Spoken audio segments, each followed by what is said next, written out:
Hey everyone, I'm Dave. Today we're going to do a fun twist on a classic meatball sub with these red Thai curry meatballs. Let's get it started.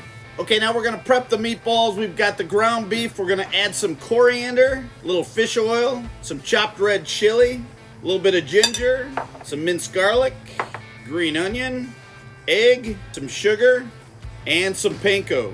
Now we'll just mix this all up together and then we'll make them into our meatballs here in a second. I'm also going to add a little bit of lime juice, just squeeze some lime in here, and then just continue mixing that in. Now this is all mixed together. It smells outstanding already. We're just going to make them into our meatballs. Again, when you make meatballs, don't pack them too tightly. You want them to stay nice and juicy when they cook. When I finish these, I'm going to put them in the fridge for about a half an hour. That way they don't break apart on you when you're cooking them on the grill. But these will be fun to eat. Okay, the meatballs smell great even before being cooked, and we're going to throw them right here on the plancha. If you're doing them on grill grates or something, feel free to use a skewer. It's easier to flip them. If you're doing it in a plancha or a cast iron pan, just leave them as they are. It's going to be easier for you to kind of maneuver them that way. I'm going to throw some olive oil down here. Get these guys going. While they start cooking, we're going to do the sauce here.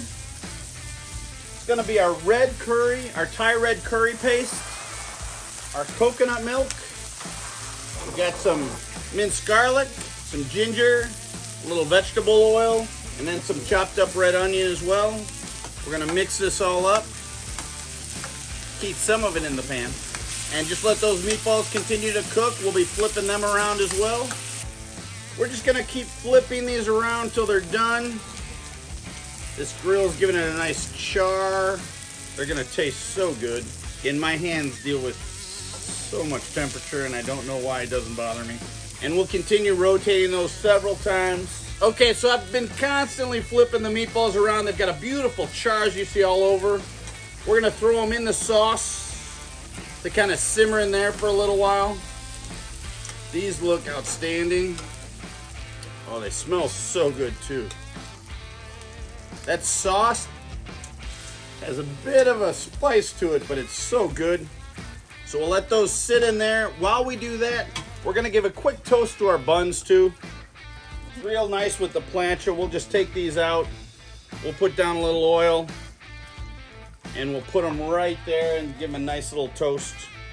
Okay, now we've toasted the bun on both sides. We're gonna bring these up here.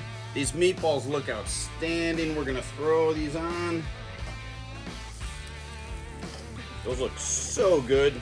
We're gonna put a little garnish on of a little crushed peanuts, a little green onion, and a little cilantro. Move these over here to make another one in a little bit. Now it's time to taste. It is time to dive in on these bad boys. The smell of these is outstanding. Oh my goodness, the flavor of the meatball, the spice of the Thai red curry paste, the toasted bread, all together, such a good sandwich. Gotta give these a try. Thanks so much for watching. Again, I'm Dave. Don't forget to like, comment, subscribe below. Let me know what you want to see us cook next. Be happy to do it. Have a great day, everyone, and remember, spread love through barbecue.